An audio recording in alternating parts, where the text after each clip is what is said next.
Jangan lupa subscribe YouTube channel Metro TV News dan jangan lupa nyalakan notifikasinya.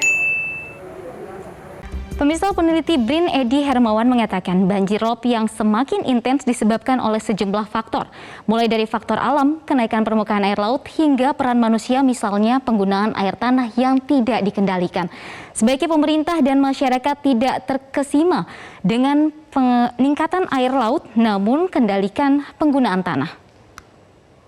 Sebenarnya itu banjir itu hanya memperparah, karena kita lihat bahwa rob itu sangat-sangat nyata, sangat-sangat intensif menunjukkan jati dirinya sebagai rob, itu terutama pada bulan-bulan basah yang dikenal nama DJF. DJF itu Desember, Januari, Februari, ya akibat peningkatan curah hujan yang cukup intens gitu ya. Saat ini Indonesia, khususnya Pulau Jawa, khususnya di kawasan barat Indonesia, khususnya di Pantura, itu menerima curah hujan yang berlebih.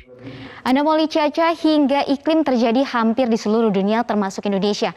Akibatnya sejumlah bencana mengintai. Seperti di akhir tahun ini BMKG menghimbau masyarakat akan potensi bencana hidrometeorologi. Namun benarkah anomali cuaca dan iklim akan memperparah bencana di tanah air? Saya akan menjabarkan sejumlah data-datanya. Seperti yang dikatakan oleh BMKG, masyarakat Indonesia memang perlu waspada pada ancaman bencana hidrometeorologi. Khususnya pada akhir tahun 2021 ini, mengingat bencana hidrometeorologi ini masih menjadi penyumbang tertinggi bencana alam di tanah air. Bahkan BNPB juga telah menyebutkan bahwa pada akhir Oktober lalu 98% kejadian bencana dalam 10 tahun terakhir adalah bencana hidrometeorologi. Mulai dari angin kencang, tanah longsor, hingga banjir. Bisa dilihat di sini datanya adalah 1.166 kasus banjir di tanah air yang terjadi selama 1 tahun ke belakang. Kemudian ada cuaca ekstrim 699 yang dilaporkan dan tanah longsor 565 yang kemudian terjadi di tanah air. Seperti data yang juga dirilis oleh BNPB 8 Desember kemarin, di sini tertulis banjir masih menjadi bencana yang paling sering terjadi selama setahun terakhir ini. Dan data berikutnya kami juga punya informasi bencana banjir yang dimaksud termasuk diantaranya adalah banjir rob atau banjir akibat pasang air laut. Peta wilayah penyebarannya ini cukup luas, seperti rilis BMKG yang menyebut hingga tanggal 10 Desember masih ada terdapat potensi banjir rob di sejumlah wilayah tanah air. Hal yang sama pun akan terulang pada pertengahan Desember atau pada tanggal 18 hingga 22 Desember.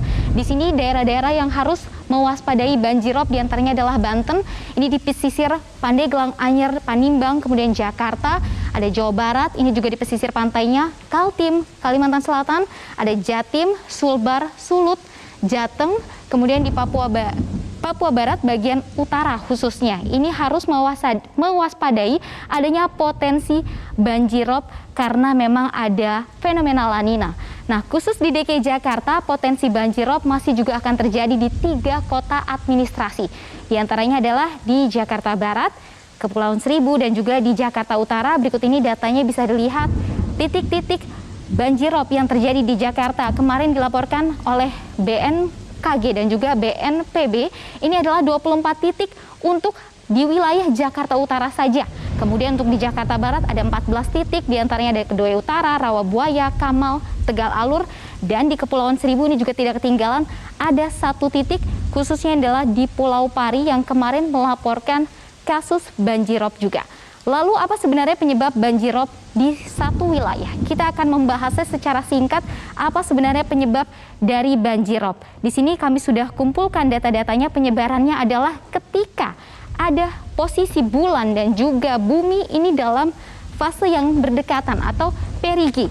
Kemudian akan menciptakan gelombang tinggi yang biasanya terjadi di lautan. Ini akan menjadi salah satu cirinya. Kemudian ada banjir rob atau air laut pasang, ini dihubungkan dengan fenomena bulan purnama yang memang kerap terjadi ketika pasang surut purnama. Umumnya ini terjadi 2 kali setiap 1 bulannya, dan ini akan terjadi bulan purnama baru dan juga bulan purnama yang memang kita akan saksikan hampir di sebulan 2 kali minimal. Kemudian selain banjir rob, potensi wilayah terdampak banjir di tanah air memang setiap tahunnya juga cenderung meningkat. Berikut data yang sudah berhasil kami kumpulkan dari sumber BNPB di sini dikatakan pada tahun 2015 hanya 17 provinsi yang kemudian mengalami banjir. Kemudian di 2016 masih sama, ada 17 provinsi. Di 2017 ini menurun, ada di 14 provinsi. Kemudian 2018 naik lagi menjadi 16 provinsi. Namun mulai tahun 2019 34 provinsi di Indonesia ini mengalami bencana banjir. Berarti sudah semua provinsi di wilayah Indonesia ini mengalami bencana banjir sejak tahun 2019. Di antara 34 provinsi Indonesia, 5 diantaranya punya risiko banjir tertinggi. Berikut ini data yang juga berhasil kami himpun dari BNPB. 5 provinsi yang memiliki potensi banjir cukup tinggi adalah, kita lihat dari wilayah Sumatera, ada Riau. Dampak sosialnya ini ada 6 juta jiwa yang bisa terpengaruh. Kemudian resiko lingkungannya ada 726.000 hektar. Dan di Sumatera Utara ini bisa dilihat 11 juta jiwa yang bisa mendapatkan dampak. Kemudian total wilayahnya adalah 70.400 hektar. Kemudian ada di wilayah Jabar 33 juta jiwa. Di Jateng ada 25 juta jiwa. Dan terakhir ada di Jatim 33 juta jiwa. Dengan resiko lingkungan yang akan terdampak adalah 12.148 hektar. Lalu bagaimana dengan untuk negara tropis seperti Indonesia? Sebenarnya apa sih penyebab dari banjir yang terjadi di negara kita? Ternyata ada 4 kategorinya penyebab banjir di wilayah Indonesia. Bisa kita lihat, ada penyebabnya dari hujan lebat yang melebihi kapasitas penyaluran sistem pengaliran air. Ini yang biasa terjadi di wilayah DKI Jakarta. Ketika terjadi hujan lebat, drainase buatan manusia dan kanal penampungan air ini tidak bisa menampung lagi sehingga terjadi banjir. Kemudian meningkatnya muka air sungai sebagai akibat dari pasang laut maupun meningginya gelombang laut. Ini yang biasa disebut banjirop. Kemudian kita lihat lagi apalagi penyebab banjir. Dua lagi yang berikutnya adalah kegagalan bangunan air buatan manusia seperti bendungan, tanggul, dan juga bangunan pengendali banjir. Ini ketika ada kejebolan tanggul, misalnya kemarin ada di kawasan Jakarta Utara.